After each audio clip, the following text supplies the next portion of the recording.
Приветствуем наших подписчиков и гостей канала Код Изобилия.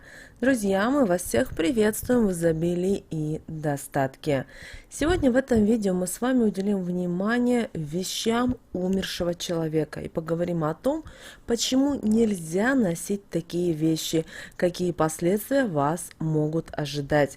Поэтому обязательно досмотрите это видео до конца, и вы возьмете для себя много полезной и важной информации. А прямо сейчас подпишитесь на канал Код Изобилия, ставьте лайк этому видео и обязательно поделитесь этим видео с теми, кого вы любите, кого вы цените, кому вы желаете мира, любви, гармонии. Пусть они также узнают об этой важной информации. Вы знаете, существует одна народная примета, согласно которой категорически нельзя носить вещи умерших людей, особенно родственников. И считается, что одежда, которая принадлежала покойному, хранит в себе отрицательную энергетику, которая способна передаваться другим людям. Родственники и близкие люди некогда живого человека более всего будут подвержены негативному воздействию. Считается, что вещи, которыми покойный часто пользовался при жизни, хранят его энергию. Даже известны случаи, когда наручные часы останавливаются в момент смерти человека. И после похорон даже может ломаться бытовая техника. А в насильные вещи приобретают такой, знаете, даже специфический запах, от которого просто невозможно избавиться. И это связано с тем, что в предметах умершего начинает накапливаться некрополя, то есть энергия смерти, которая отражает его нынешнее состояние, гибель физического тела. И все вещи покойного, наделенные смертельной энергетикой, не могут причинить большого вреда людям, которые начинают ими пользоваться, но и положительного воздействия также не оказывают. Проще говоря, вещи умершего родственника не приносят удачи. Конечно, вы сразу зададитесь вопросом: ну хорошо, родственникам нельзя, а кому отдать одежду? Вы знаете, вы можете раздаривать вещи вашего умершего человека совершенно незнакомым людям, которые не знали покойного при жизни. Желательно это делать не раньше, чем на 40-й день после смерти. И именно спустя это время связь между душой и предметами земной жизни человека начинает пропадать. На посторонних людей энергия смерти не будет иметь столь сильного воздействия, а вот близким родственникам и знакомым она даже может очень сильно навредить. Особенно осторожным следует быть с вещами, которые изготовлены именно из натуральных материалов. Они лучше всего способны впитывать в себя энергетику умершего человека. Что же делать с ювелирными украшениями? Естественно, никто не станет дарить, а тем более выбрасывать дорогостоящие ювелирные украшения, которые остались после смерти родственника. Однако следует помнить, что золото и серебро долгое время способны хранить информацию и энергетику человека. Кстати, это в основном относится к украшениям, которые были на покойном в момент его смерти. Если еще при жизни бабушка отдала вам кольцо, которое переходит по наследству в вашей семье, то вреда оно вам не принесет.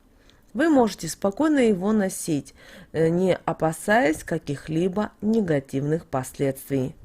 Если вы все же хотите носить ювелирные украшения, которые были на покойном момент смерти, то лучше всего протереть их святой водой, чтобы максимально нейтрализовать негативную энергетику. Хорошо, но вы спросите тогда, а как же убрать негативное вот это поле с одежды умершего родственника? И вы знаете, есть способ, который поможет нейтрализовать негативную энергетику умершего человека, оставшуюся на его одежде. Мы советуем вам замочить одежду покойного в соленой воде на несколько часов, а затем хорошо ее прополоскать, высушить и непременно тщательно прогладить. Это очень важно, поэтому обязательно, когда вы будете замачивать одежду в соленой водичке, обязательно скажите: соленой водой очищаю, весь негатив убираю. И желательно, чтобы соль была именно каменная, не йодированная ни с какими-то либо примесями. Это очень важно. И, конечно же, этот метод оказывается эффективным далеко, наверное, не во всех случаях, потому что порой энергетика умершего родственника, она настолько сильна, что никакие ритуалы не в состоянии ее убрать. Поэтому вы должны сразу для себя понять человека, который был при жизни, и кому он что желал, что он любил.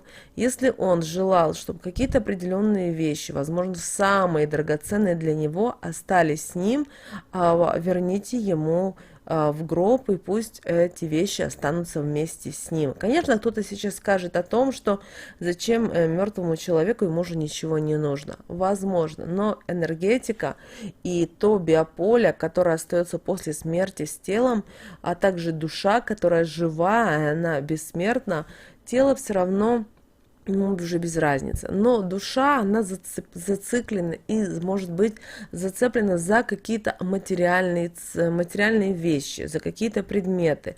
И вы, тем самым, взяв эти вещи, не спросив разрешения при жизни, таким самым образом берете на себя вот тот негатив, возможно, какую-то ненависть, злость.